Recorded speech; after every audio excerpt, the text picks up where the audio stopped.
Okay, so I think we're live now, Kishan. Okay. Cool. So welcome everyone who's logged on to this or who's watching, viewing, listening to this webinar. My name's Jonathan.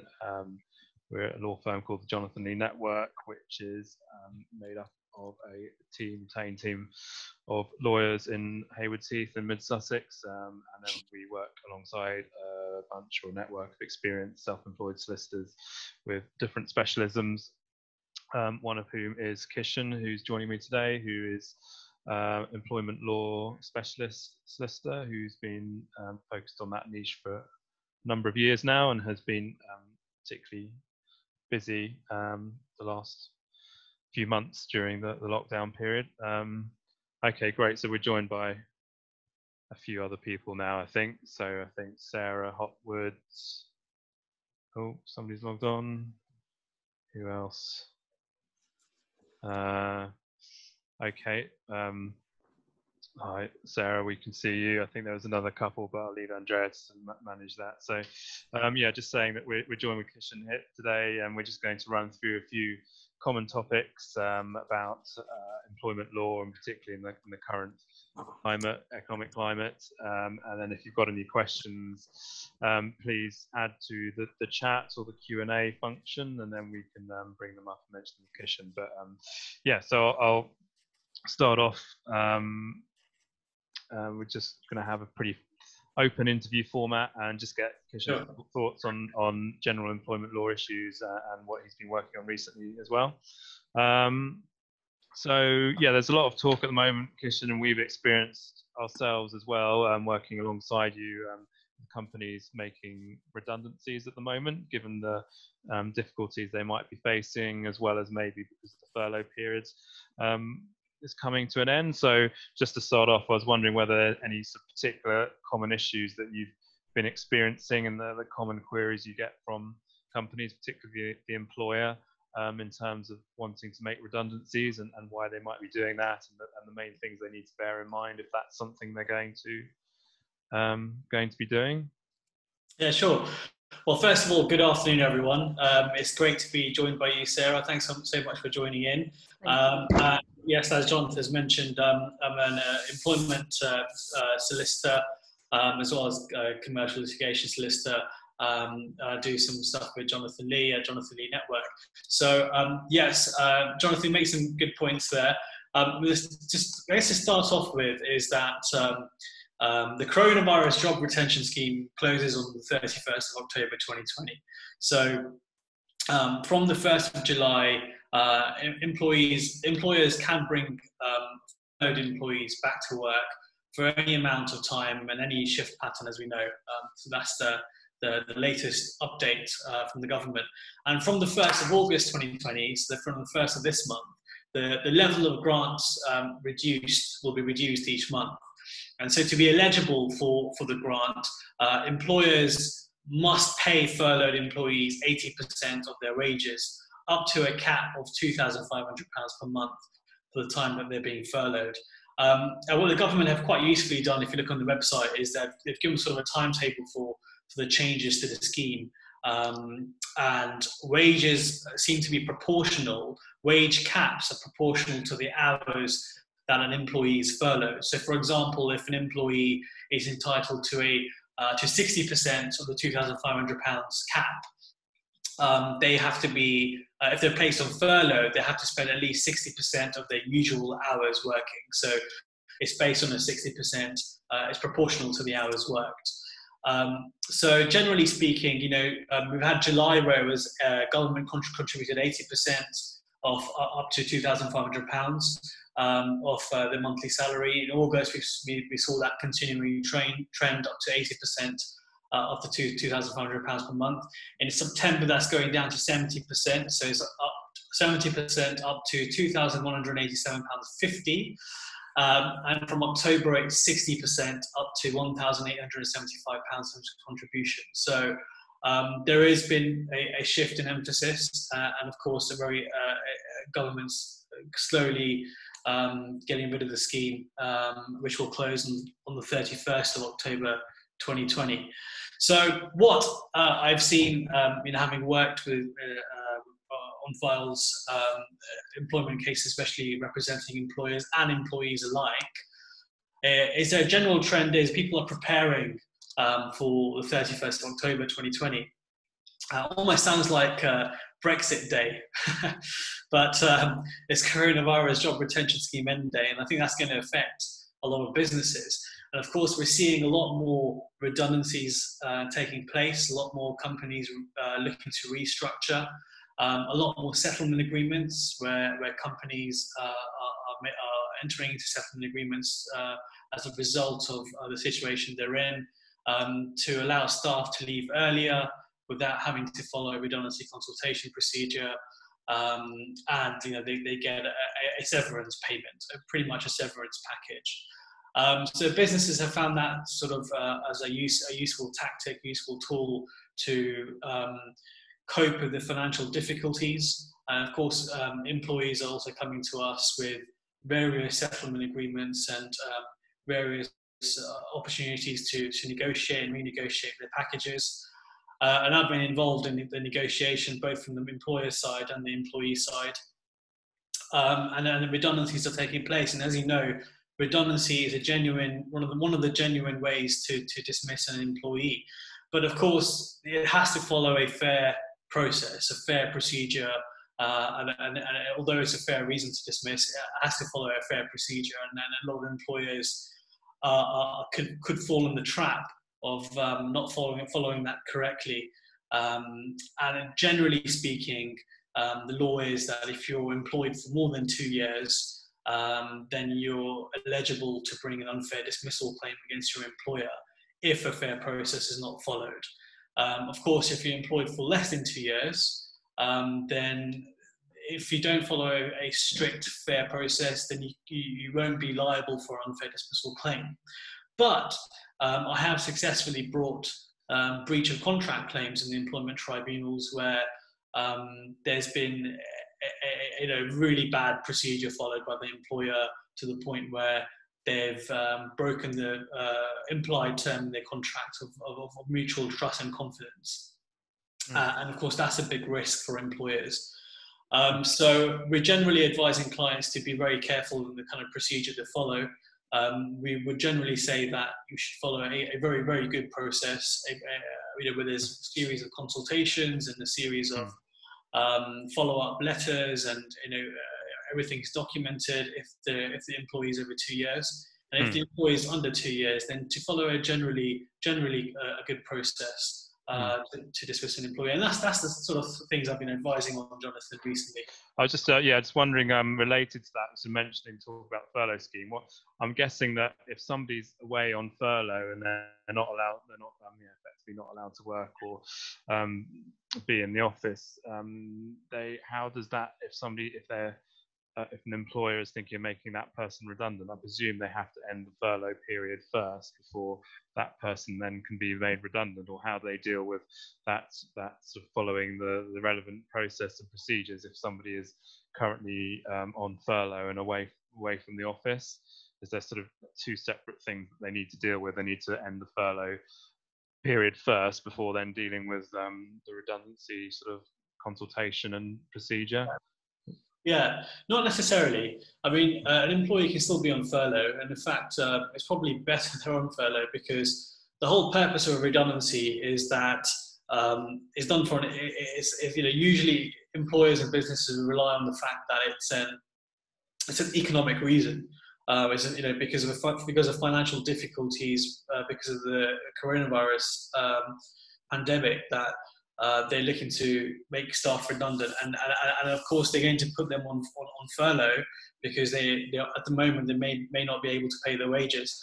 And I think if it ever comes into question, then you could tell the tribunal judge, for example, to say that, look, we put them on furlough, and that's evidence of itself to show that there are financial difficulties and we couldn't do anything otherwise. So there's nothing wrong with an employee being on furlough. The employee still owes a duty to their employer. They're still employed. but they're just furloughed. They're still employed. The employer also owes duties to the employee as well. So there's still an employer and employee relationship, and that also means that if an employer needs to follow a redundancy process, there's nothing stopping them from following that process and inviting the employee to attend a consultation meeting. There's the employer still has to stay in touch with the employee. So that process can still continue while the employee has been furloughed. One of the golden questions is whether or not an employer has to pay 80%. If the employer has to pay 100% of an employee's salary in relation to notice.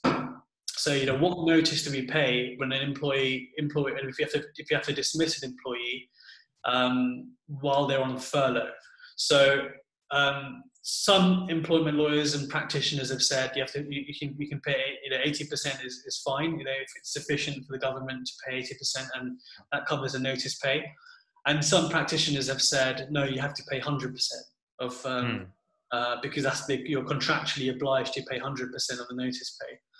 Well, the answer to the question seems to be, in my view, this is my view, this is something that hasn't been tested by the law yet, but I've spoken to QCs and judges on this, and the general consensus at that level seems to be that if by your employment contract you're entitled to statutory notice pay, and that's the notice that the government has asked you to pay by law to a particular employee, then 80% is fine.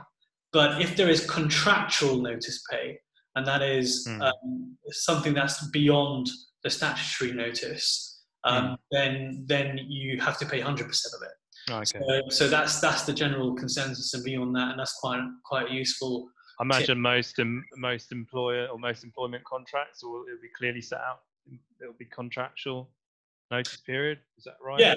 Yeah, one of the strict requirements. I mean, it's a requirement by law under Section 1 of the Employment Rights Act for an employee to have an employment contract, and one of the key aspects of that is to make the notice clear. So it should be set out in an employment contract. And jumping ahead to notice periods. Is it you always have to employ someone for the duration of the notice period, or I think commonly you see people agreeing payment in lieu of notice period. Are there any particular points to be aware of that, even whether or not there's a payment in lieu of notice clause within that person's employment contract? Is that something that's still possible, and what are the main things for the employer to take into account if they're doing that?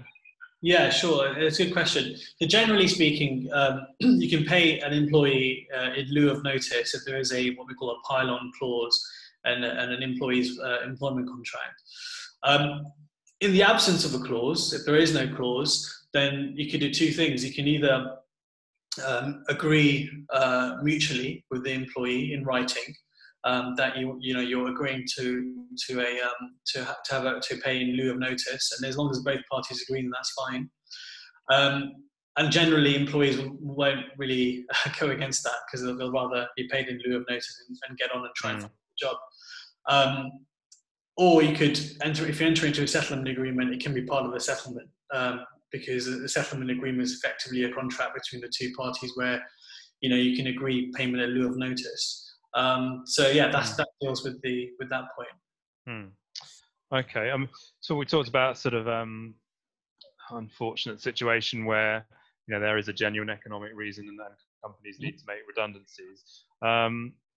What about what you might sort of otherwise call restructuring, and where companies try and sort of, as you would like, vary the contract term, so try and renegotiate the actual role, whether it's part-time, full-time, the salary being less, etc., to try and, as an effort to keep business operating and to keep people on, if that's at all possible, rather than having to make as many people redundant.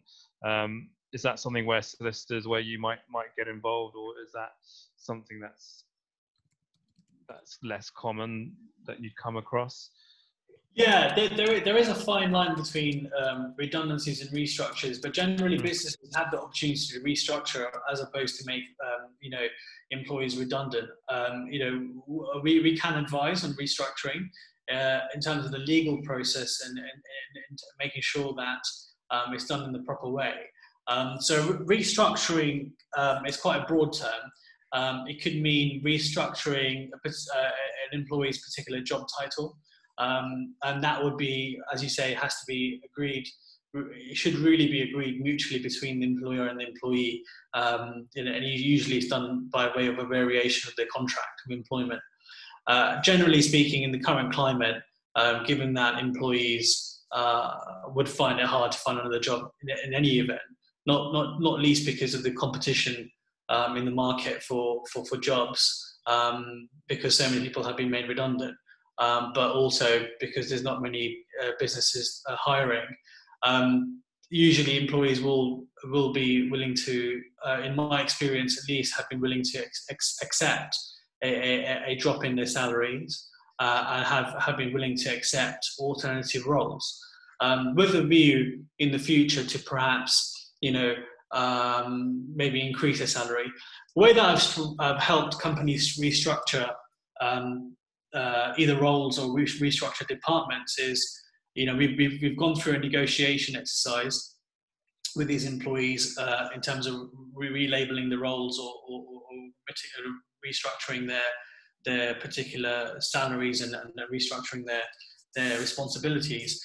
And what I've generally find is that what we put is put documents in place. It's very important to have a paper trail, but put documents in place which could help those employees and incentivize them in the future. So you could say, well, we're going to drop your salary by maybe 10% this year, but should you hit certain objectives and certain targets, particularly in sort of sales and marketing, then we will be happy to. If you increase sales by 30%, then we'll increase your salary by 5%.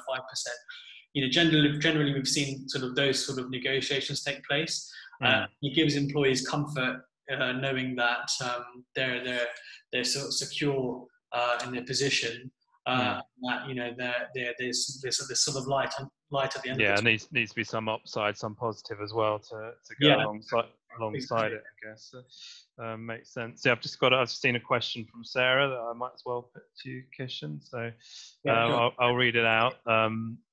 So Sarah's saying, is there not another breed of redundancy where through lockdown a business has realized they can be leaner, so the books haven't suffered, but they can see they are overstaffed, or they want to rejig roles? So if someone is made redundant and they see their role being covered and there's no financial dip in the performance of the company, would that be eligible for unfair dismissal for that person who's been made redundant, particularly if their role is covered by a new member of staff who's been recruited maybe for another role, but then is covering their role? Yeah, of course, it's very common. I've seen that even during this pandemic, where you're absolutely right. I've seen businesses that have unfortunately taken advantage of the situation and have, I understand what you're saying, taken advantage of the situation and have used redundancy as an excuse to restructure their business. That does happen, and it has happened, and I've been approached for it to happen. So the answer is that is an unfair dismissal. If someone is if someone's role has already been covered and they're being asked to be made redundant, and the other person who's covering their role is not part of the redundancy pool, then that would be unfair dismissal, because we would argue on behalf of the employee that that person's role is covered. Unfortunately, the law doesn't protect all employees, and so what businesses unfortunately do is that those employees that are under 2 years of employment that don't have the right to bring on unfair dismissal claim will they'll dismiss them and still have someone covering the role. And unfortunately, there's nothing the employee can do about it because the law is in favour of the employer there. I think, in my view, I think there is a need to reform that. It used to be 1 year. It's now increased to 2 years. I think it's pro-employer and not employee friendly. I think there needs to be a balance. I think 1 year, especially in the light of the current crisis, I think the government should perhaps drop that to 1 year and should consider that. So, yeah, I think it is a point. I think that does happen. Remind me how, benefit everyone else as well.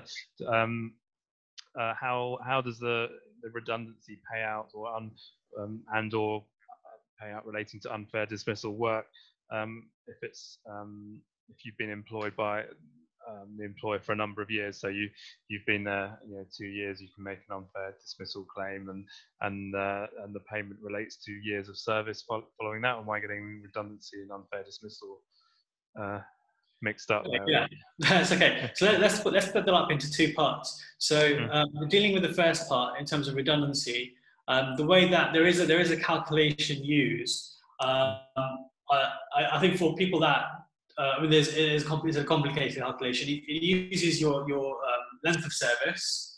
It uses your age, so it takes the age into account, and it also takes into account your salary. So it's capped at statutory redundancy pay is capped at a certain level.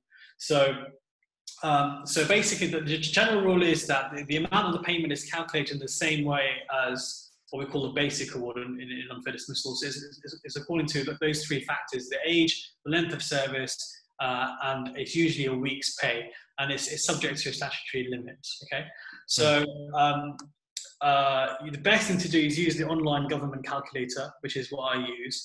If you go into the online government calculator, you can calculate statutory redundancy pay. It does it for you. So that's the best thing to do. And that is different to an unfair dismissal award. So an unfair dismissal award is where you get the statutory redundancy pay if you haven't been paid redundancy, which is what we call a basic award.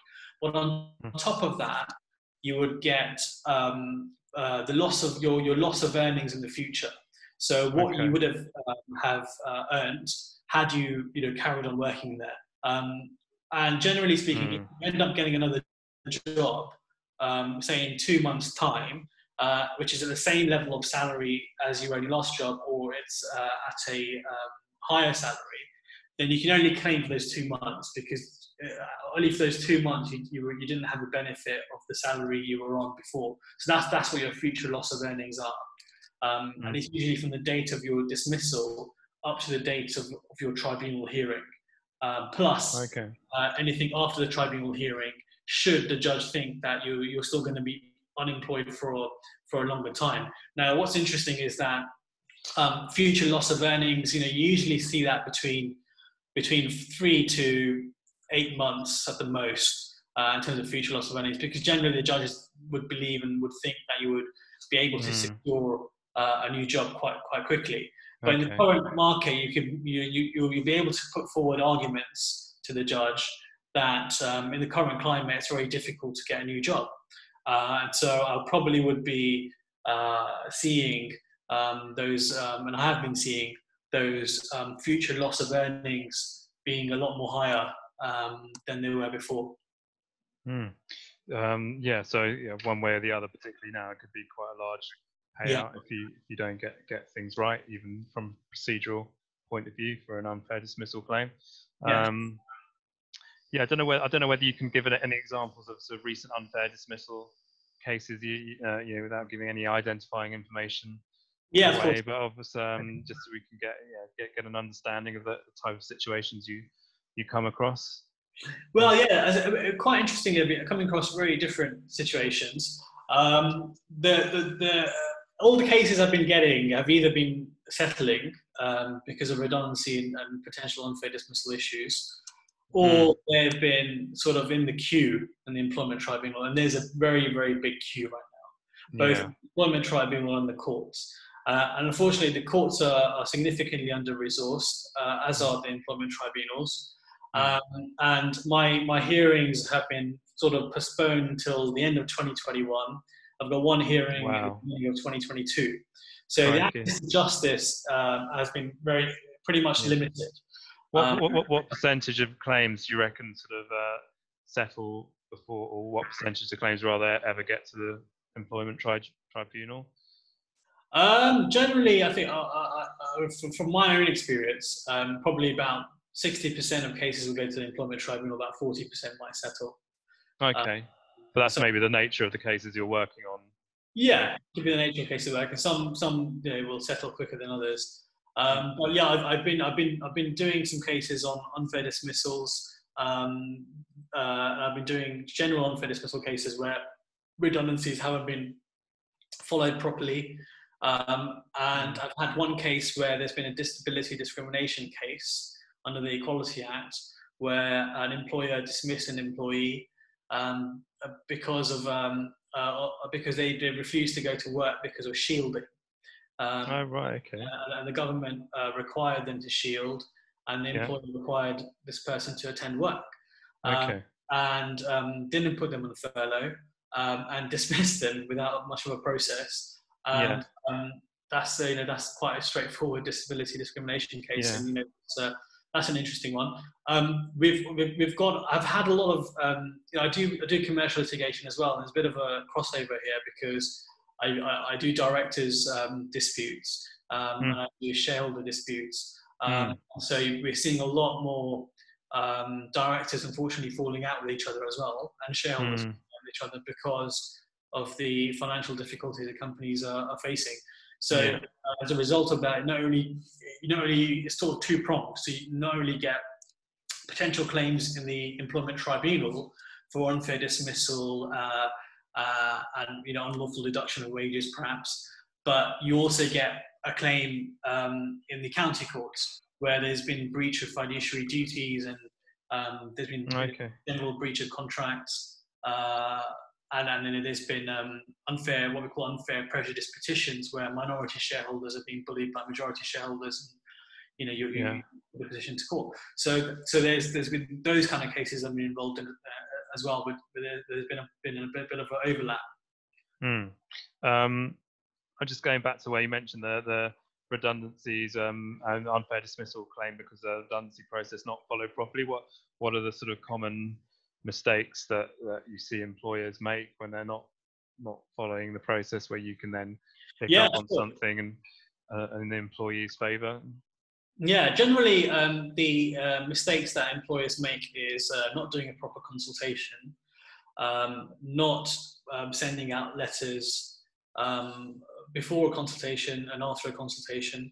And the letters would generally say things like, your job is at risk of redundancy for the following reasons. Not making clear what the selection criteria are and what the pool, how the pool is selected, and not offering suitable, not considering is the right word, not considering suitable alternative employment, which is one of the requirements under the law when someone is redundant, and not following, where there's over 25 people, potentially being made redundant, not following what a collective consultation procedure, which is a lot more long-winded and would require a lot more thought. So those are the common things, common pitfalls employers make.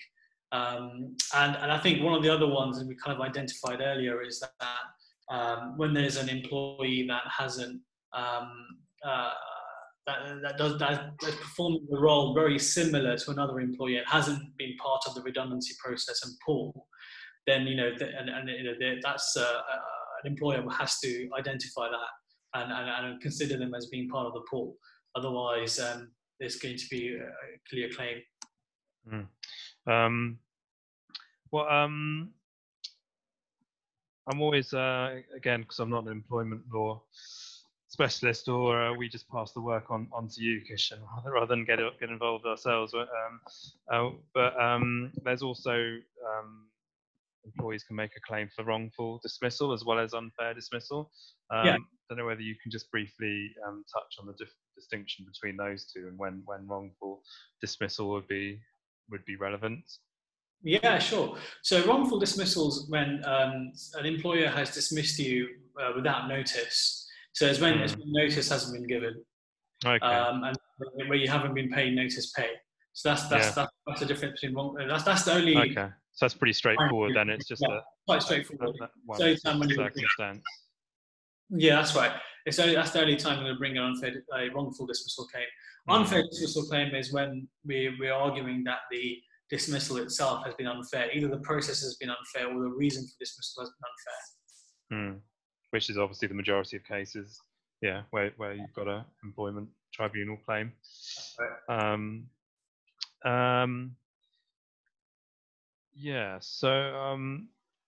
we mentioning earlier about settlement agreements. When do you commonly see those, and what are the main points to bear in mind from both the employer and an employee perspective? In advising on and dealing with settlement agreements. Yeah, I think settlement agreements are a very useful way, and I'll also explain later on another very useful way of dealing with things. But settlement agreements and negotiations are a very useful way for both employer and employee to get the best out of the situation. It protects employers because employers can no longer won't be able to bring claims against them. It also helps employees because they may get a little bit more than they're actually entitled to by law. They get it's sort of a carrot stick situation. They get they won't get just the statutory redundancy pay. They may get a bit more. What to look out for and how to do it properly? Well, you make sure that anything that you talk about in terms of negotiation is done on a without prejudice basis. So, before a meeting starts and you want to discuss and negotiate a severance package, make sure you say this is a without prejudice discussion now, and we want to talk and negotiate. If you're going to send a letter out, then make sure it's marked without prejudice, save us the costs. And you need to get a settlement agreement properly drafted by a lawyer. It's generally industry practice for the employer to pay at least around £350 plus VAT for advice on the settlement agreement. The employee has to be advised independently about the terms of the settlement agreement. And from the employee side, it's a case of just doing the best negotiation possible. The second best way of really dealing with settlement agreements and negotiations is by using the services of a mediator. Now, I'm an accredited mediator. I believe in mediation quite heavily, and I think if it's done properly, it's a very useful tool to use, especially in workplace disputes or especially when discussing and negotiating severance packages, especially at quite a high level where there's a big group of employees that are negotiating or where there's directors negotiating. Mediation can be done online. I've carried out online mediations recently. It's a swift process. Okay, you don't have to wait until 2022 for your hearing. It can be it's done through Zoom. I've done Zoom mediations, and if you have a good mediator that can really understand the issues, understand the parties' concerns, you can come up with more creative solutions that you wouldn't normally find that a court or a judge could ever give. So, I've had workplace mediations recently where employees that were as a group were against directors complaining about the redundancy process, and directors have found a creative way during the mediation to restructure the organisation to save their jobs. Not everyone could be saved, but they managed to save quite a few, and they paid better amounts to others. So that process, the whole mediation process, I think is much more effective than a straightforward negotiation. And I think the assistance from mediators is quite important. I guess it creates a format as well for getting a bunch of people together and more quickly discussing and resolving issues with the help of the mediator rather than all the back and forth that might be involved if you're trying to reach a negotiated settlement otherwise. Yeah, and it's more cost effective as well. You save a lot of costs. Okay. We've got another question from Sarah. I guess we'll go to that. So I'll read that out again to Kishan. So Sarah says, what about capabilities? Some of our clients have shifted to output-based assessments, finding staff don't work well at home. Yeah, I think we've experienced that with the matter we sent to you. So some Generation X are struggling. Doesn't the employer have a duty of care to set up a working environment that mutually works? Yeah. Also, has there been an increase in injury claims as some are without adequate office space at home and complaining of RSI, etc.? Yeah, so I think that's in our experience as well, we've come across that, people having difficulties not being able to work at home, and what duties the employer has in that. That's a very good question, Sarah. So I think that in terms of the duty of care, the employer has an ongoing duty of care to the employee in terms of setting up a working environment that works for both the employer and the employee. So there is that duty of care. It does exist, and I have seen it breached a number of times currently. Generally, what would happen is that the employer would have a process in place or a policy and procedure in place. The policies and procedures you generally find employers have probably haven't thought about the pandemic, haven't ever thought about the situation. But some employers have thought about remote working and have thought about flexible working and have allowed people to work from home from time to time. And there's usually generally a policy for that. Some employers have found themselves having to create a policy because of the current pandemic. And that's important. I think that's the first step. The employer should create a proper policy and procedure for employers working from home, and they should certainly be thinking about various things in that policy. So various things could be, for example, the tools and devices that need to be used to carry out the job. For example, having an effective laptop, having effective systems in place, making sure it's GDPR compliant, having remote desktop working in place. A lot of people tend to use their mobile phones rather than using their own phones because they don't have a work phone, and that causes problems. But of course, in this situation, you've got to try and use technology to your advantage, and there's various applications that you can use to overcome those hurdles. And the employer has a duty to train employees on that. And that should be part of the policy as well, that we will, we'll give you training where required. That hopefully would bridge the gap, generational gap, perhaps, in terms of using technology and utilizing it if there's proper training delivered. But I do understand that there is an issue in relation to that, and it could give rise to potential age discrimination claims under the Equality Act. I haven't seen any yet, but that could be something that one could consider. And I think that dealing with the second point about increase in injury claims. Well, if there's an increase in injury claims, then basically we have seen personal injury lawyers really be affected by that. And so personal injury lawyers have seen a rise in these kind of cases. But it's usually when there's quite dangerous things involved, dangerous tasks and risks when people are working from home, rather than sort of the general office kind of work. You see it when there's sort of higher hours of work and higher stress levels, rather than just general work.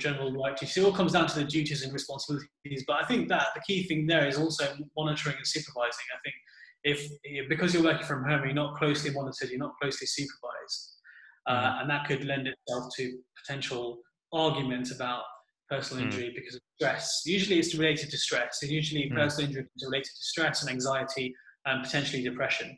Now, interestingly, given the current pandemic, the pandemic itself has exacerbated these stress levels, because people are people have a fear of the coronavirus, and perhaps they may have vulnerable people at home, or they have other people that are affected by it, and that could impact their own stress levels.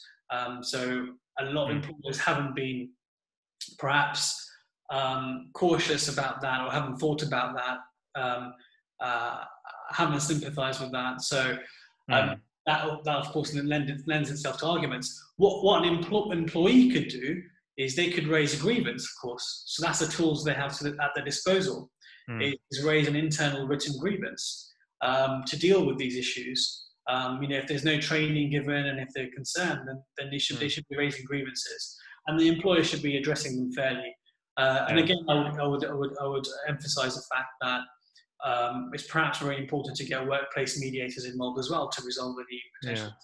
It reminds me of, I can't give too much details away, but we advised an employee, I think in his 20s, a month or so ago, who unfortunately lost his job for like performance-related issues. But we, agreed, I think, sort of in circumstances, a decent settlement.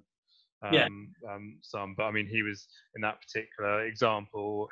He was having trouble working on his own from home and not having all the usual support and people to quickly ask questions when he when he was around, as well as like the difficulty with anxiety and depression and the feeling of kind of being stuck at home trying to work in an unfamiliar work environment. So it's a difficult one for employers to manage, and they probably need to be a bit more understanding and have more of a procedure that relates to that, I guess.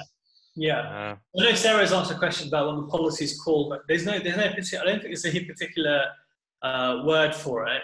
I've seen employers sort of call it the coronavirus policy, or remote working policy is another one. Flexible working, those are the kind of general labels for it. But it doesn't have to be called a particular thing as long as there is a policy. And we can certainly help, draft that if anyone needs any assistance in that. Cool. And in your own experience, have you found your clients coping with things? Are there have you seen most of them now people going back to work from the office, or is there a distinction between smaller companies and larger companies? Are larger companies, it seems, are more still sticking with the remote working and not all going back to the actual physical office yet? Generally large companies, I think, are being very cautious. It's quite interesting because larger companies, I've been seeing them, they've been putting off having employees attend the office until, I think, end of November, some end of December, some have said beginning of next year. I went into central London last week on Friday. I went on the usual rush hour times, and the tubes were empty. Which kind of shows that these companies, there's not many people going in, and the tubes were empty coming back. So I think big companies, generally speaking, haven't had employees come back. I think there's going to be a problem with the commercial leases, and I think a lot of I feel that a lot of companies will be downsizing their operations. I think a lot of companies will be working, asking or inviting employees to work more remotely. I can see that happening. People are becoming used to this, the Zoom video conferencing and things like that. I think it's going to start this new change, and I think we just got to embrace it and make sure that we are putting the right policies and procedures in place to deal with these kind of things. I know that some law firms, I won't mention names, but they have already downsized, already got rid of their big, large offices in the city, and have asked employees to work from home until they say otherwise. So I can see that happening a lot more. Yeah, and maybe moving out to more regional hubs, or but even then, still not having maybe as much physical office space, and perhaps sort of having more of a hot desking arrangement, and encouraging people to work more from home and save that expensive city centre office space. I don't know. It'd be interesting to see how things develop, particularly next year, if and when things sort of get more back to normal. So, has anyone? We've sort of intended to be about 45 minutes. So I think we're sort of winding up now. I don't know if anyone's got any more questions. I think we've got Fergus, Jake, Gary, Sarah on the call. But otherwise, I think yeah, we better wrap up. I don't know whether you want to say any final words, Kishan, about how to get in touch with you. Yeah, sure. Yeah. I mean, we're obviously always here to help. So if there's any employment questions and queries, any disputes, then we're happy to help with that. And yeah, I hope everyone stays safe, of course, as always. And I guess we're seeing a lot more rising claims, which is I guess not the best thing in the world, but I'm hoping that we can start getting the right policies and procedures in place with this sort of new way of working. I think that's what employers need to do, and I'll leave that. Yeah, I guess part of the reason we did this webinar is that with the end of furlough coming up, everyone's kind of expecting this wave of redundancies to start, and we've all, in our own experience, we've already seen sort of, particularly ourselves, sort of more redundancy type queries than we would have otherwise seen, even though that's not our area, and then we work alongside you on that area. Yeah. So well, really nice to have you all in attendance. I hope you found this useful, and it'd be great to keep in touch, connect with us, myself and Kishan, Andrea on LinkedIn, and feel free to get in touch with us about any employment related issues or any other areas of law that the rest of the team here cover. But yeah, thanks a lot, Kishan, for logging on and having a chat, and we'll catch up later as well. Yeah, thanks for having me. Thank you very much, everyone. No, that's great. Thank you. Take care. Bye. Bye.